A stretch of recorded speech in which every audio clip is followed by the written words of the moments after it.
क्योंकि मोस्टली के जो लिमिट है वो 15,000 है, या फिर 20,000 है, या फिर 30,000 है। तो जो जिसका भी लिमिट इस बीच में आता है उसके लिए ये न्यूज़ कुछ काम का नहीं है, बिकॉज़ अगर आपको 15,000 का लिमिट मिला है और अगर आप पूरे महीने यानी कि 12 महीने 1 साल में होते हैं, तो हर महीने अगर आप पूरे के पूरे 15,000 का शॉपिंग कर भी लेते हैं, फिर भी आपका जो है 1,80,000 यानी कि 1.8 लाख का ही शॉपिंग होता है। तो आप इस क्राइटेरिया को टच ही नहीं कर पाते हैं, तो आपको जो है 590 का एनुअल फीस तो देना ही पड़ेगा, इसमें कोई डाउट वाली बात नहीं है। तो इस वीडियो में हम Flipkart axis bank credit card का जो रिवीजन टर्म एंड कंडीशन आया है, यानी कि यूँ कह सकते हैं कि Flipkart axis bank credit card का डिवैल्यूएशन किया गया है, उसके बारे में हम डिटेल में बातें करेंगे। इस पे ऑलरेडी बहुत सारे वीडियो कुछ टाइम पहले आ चुका था, लेकिन मैंने उस टाइम वीडियो नहीं बनाया क्योंकि मैं ऑफिशियल अनाउंसमेंट का वेट कर रहा था, यानी कि ये जो पीडीएफ में जो प्रूफ आता है उसका वेट कर रहा था। और फाइनली ये प्रूफ जो है हमें मिल चुका है, और आप यहाँ पे देख सकते हैं एक्सिस बैंक ने साफ साफ लिखा है विथ इफेक्ट फ्रॉम 12 अगस्त 2023, यानी कि 12 अगस्त 2023 से the following changes will be applicable on your axis bank Flipkart credit card, यानी कि 12 अगस्त से आज डेट हो रहा है, 4 अगस्त हो रहा है, यानी कि आज से ठीक 8 दिन बाद से ये जो चेंजेज किए गए हैं एक्सिस बैंक के द्वारा Flipkart axis bank credit card पे, वो अप्लीकेबल हो जाएगा। इसमें जो मेजर चेंजेज किए गए हैं एक्सिस बैंक के द्वारा उसमें हम डिटेल में बातें करेंगे। तो सबसे पहले जो चेंज किया गया है वो ये कि अगर आप फ्लाइट बुकिंग करते हैं या होटल बुकिंग करते हैं फ्लिपकार्ट के थ्रू, तो आपको जो कैशबैक है ये 1.5% का मिलेगा। और सबसे बड़ा जो मुझे चेंज लगा है वो ये लगा है कि मिंत्रा पे अगर आप पहले शॉपिंग करते थे तो 5% का अनलिमिटेड कैशबैक मिलता था, जस्ट लाइक फ्लिपकार्ट की तरह। लेकिन अब जो ये कैशबैक है वो आपको 5% ना मिल करके जो है वो 1.5% के 1.5% ही मिलेगा। हालांकि अगर आपने 12 अगस्त से पहले पहले यानी कि 11 अगस्त तक भी अगर आपने कोई भी शॉपिंग किया है मिंत्रा पे इस क्रेडिट कार्ड को लेके, तो आपको तो 5% ही मिलेगा। लेकिन अगर आप 12 अगस्त या फिर इसके बाद जो शॉपिंग करते हैं मिंत्रा पे इस क्रेडिट कार्ड को यूज करके, तो आपको ओनली 1.5% का कैशबैक ही मिलेगा। हालांकि ये कैशबैक जो है वो अनलिमिटेड रहेगा, इसमें कोई भी जो है चेंजेज नहीं किए गए हैं। जो दूसरा सबसे बड़ा चेंज किया गया है वो ये कि अगर आप इस क्रेडिट कार्ड को लेके कोई गवर्नमेंट को जो है वो ट्रांजैक्शन करते हैं यानी कि पे करते हैं, जैसे कि कोचिंग फीस हो गया या फिर कॉलेज फीस हो गया, या फिर आप कह सकते हो कि बहुत सारे इंश्योरेंस की पेमेंट हो गया, तो ये सब करते हैं तो इस पे जो है आपको कोई भी कैशबैक देखने को नहीं मिलेगा। हालांकि ये rent payment, tuition fees, college fees, insurance fees, इस पे पहले भी कोई कैशबैक नहीं मिलता था, तो इसमें कोई ज़्यादा चेंजेज नहीं आया है। मैं सबसे पहले पॉइंट की बातें कर लूँ, payment made towards government services MCC इनका कोड होता है, will not be eligible for cashback. तो इसमें हमको पहले भी कैशबैक नहीं मिलता था, तो दिक्कत वाली कोई बात नहीं है। Cashback shall not be eligible on fuel spend, तो ये थोड़ा दिक्कत वाली बात यहाँ पे हो गई है, क्योंकि फ्यूल स्पेंड पे हमको 1% का सरचार्ज वेबर मिलता था, जो कि आपको देखने को अब नहीं मिलेगा। इसके बाद purchase of gift card on Flipkart and Myntra, जिस पे आपको पहले भी नहीं मिलता था अब भी नहीं मिलता है, तो कोई दिक्कत वाली बात नहीं है। ईएमआई ट्रांजैक्शन, तो पहले भी इस पे नहीं मिलता था कैशबैक, तो इसमें कोई चेंज नहीं है।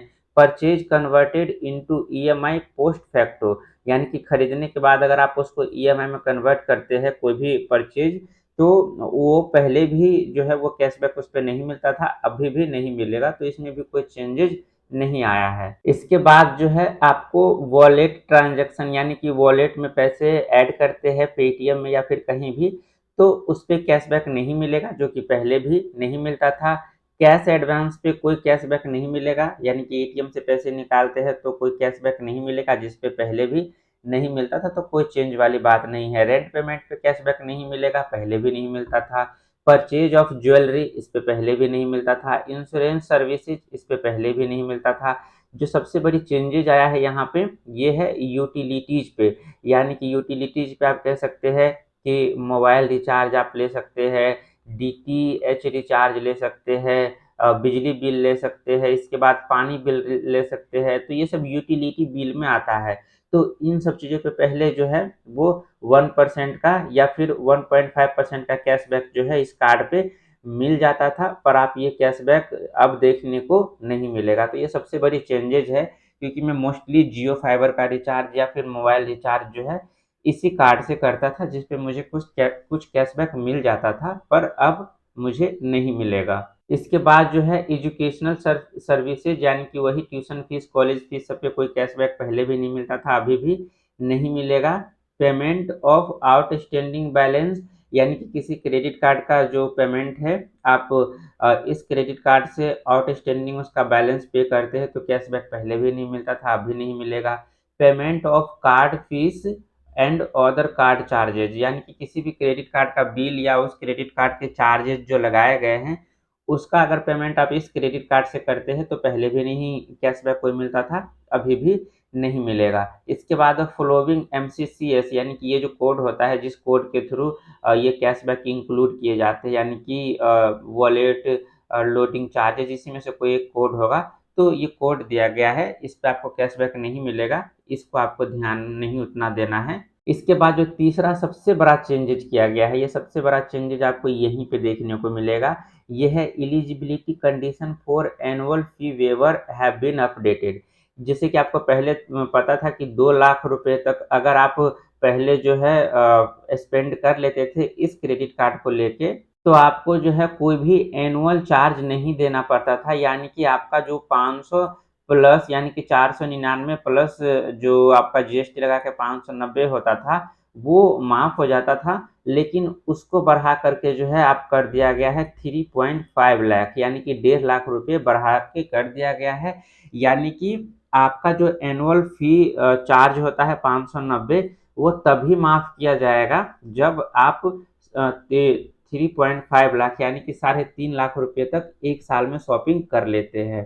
तो ये मैं आपको बता दूं, ये आपके लिए तो बहुत ज़्यादा यूजफुल नहीं है। क्यों? क्योंकि मोस्टली के जो लिमिट है वो 15,000 है, या फिर 20,000 है, या फिर 30,000 है। तो जो जिसका भी लिमिट इस बीच में आता है उसके लिए ये न्यूज़ कुछ काम का नहीं है, बिकॉज़ अगर आपको 15,000 का लिमिट मिला है और अगर आप पूरे महीने, यानी कि 12 महीने 1 साल में होते हैं, तो हर महीने अगर आप पूरे के पूरे 15,000 का शॉपिंग कर भी लेते हैं, फिर भी आपका जो है 1,80,000, यानी कि 1.8 लाख का ही शॉपिंग होता है। तो आप इस क्राइटेरिया को टच ही नहीं कर पाते हैं, तो आपको जो है 590 का एनुअल फीस तो देना ही पड़ेगा, इसमें कोई डाउट वाली बात नहीं है। जिसका 20,000 का लिमिट दिया गया है, मान लेते हैं कि वो जो है वो 20,000 की टोटल शॉपिंग कर लेता है, फिर भी ये 2.5 लाख का ही शॉपिंग कर पाएगा एक साल में, तो ये भी इस क्राइटेरिया को टच नहीं कर पाता है, तो इनको भी आरएस 590 का तो एनुअल चार्ज लगेगा ही। अब मान लेते हैं कि किसी का जो लिमिट है वो 30,000 है, यानी कि 30,000 अगर वो 12 महीने के लिए पूरा शॉपिंग करेगा, तब जाके ये 3.6 लाख का जो है, या मैं इसको थोड़ा सा इरेज कर देता हूँ, 3.6 लाख के क्राइटेरिया में आएगा, यानी कि उसका जो एनुअल चार्ज है वो माफ हो जाएगा। वो तब माफ होगा जब उसका पूरा जो शॉपिंग है वो हर महीने फुल क्रेडिट लिमिट यूज करेगा। लेकिन कोई भी ऐसा व्यक्ति तो हमको नहीं दिखते हैं जो कि पूरा लिमिट हर महीने यूज करते हैं, तो 99.99% चांस है कि इसको भी 590 रुपये का जो चार्ज है वो देना ही पड़ेगा। ये जो ऑफर है, यानी सॉरी, ये जो चेंजेज है वो उसके लिए ज़्यादा बेनिफिशियल है जिसका लिमिट 40,000 या फिर इससे ज़्यादा है। अगर 40,000 लिमिट है या फिर इससे ज़्यादा है, और अगर वो शॉपिंग कर लेता है 35,000 या फिर 36,000 का जो शॉपिंग है वो हर महीने कर लेता है,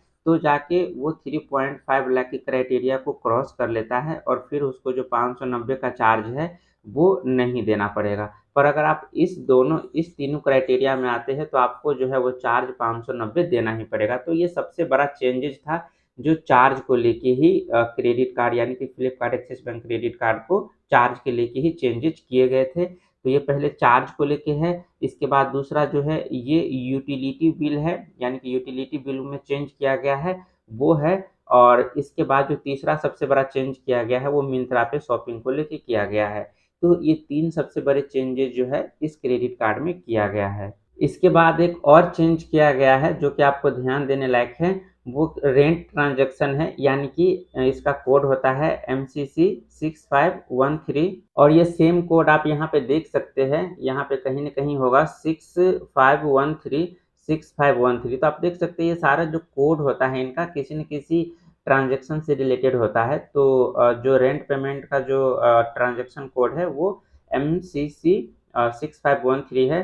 तो रेंट ट्रांज़ैक्शन अगर आप करते हैं या वॉलेट लोड करते हैं पेटीएम में या फिर किसी भी एप्लीकेशन में जिसका कोड 6540 है, यानी कि ये वाला कोड है, will not be eligible for spends counted in availing annual fees waiver. तो यानी कि बहुत सारे लोग ऐसे चालाक होते हैं, इन तीनों की तो बात ही नहीं करना है, क्योंकि अगर वो वॉलेट लोड में भी कर लेगा, रेंट ट्रांसफ़र करेगा, फिर भी इस लिमिट को पार नहीं कर पाएगा। लेकिन जिसका लिमिट 30,000 है या फिर 40,000 है और उसने इतनी शॉपिंग नहीं किया है कि इस लिमिट को 1 साल में टच कर पाता है, तो वो क्या करता है, रेंट ट्रांसफ़र कर लेता है या फिर वॉलेट लोड कर लेता है कि टोटल उसका जो क्राइटेरिया है माफ़ करने वाला, यानी कि ट्रांज़ैक्शन लिमिट 3.5 लाख से ज़्यादा वाला, तो वो रेंट पेमेंट या फिर वॉलेट को लोड करके करना चाहते हैं। पर इसने एक्सिस बैंक ने साफ-साफ मना कर दिया है कि ये जो आपका रेंट पेमेंट होगा या फिर वॉलेट लोड होगा अमाउंट, वो जो एनुअल जो टोटल स्पेंड होता है उसमें काउंट नहीं होगा। तो ये भी काफ़ी बड़े चेंजेज़ मुझे लगे। हालाँकि ऐसा कोई करना भी नहीं चाहेगा, क्योंकि ₹590 बचाने के चक्कर में वो जो रेंट पेमेंट या फिर वॉलेट लोड करता है तो उसका एक्स्ट्रा चार्ज लग जाता है, जो कि मुझे लगता है 590 से तो ज़्यादा ही हो जाएगा। तो ये वाला पॉइंट भी उतना मतलब वैलिड नहीं है। जो सबसे ज़्यादा वैलिड पॉइंट था वो ये था।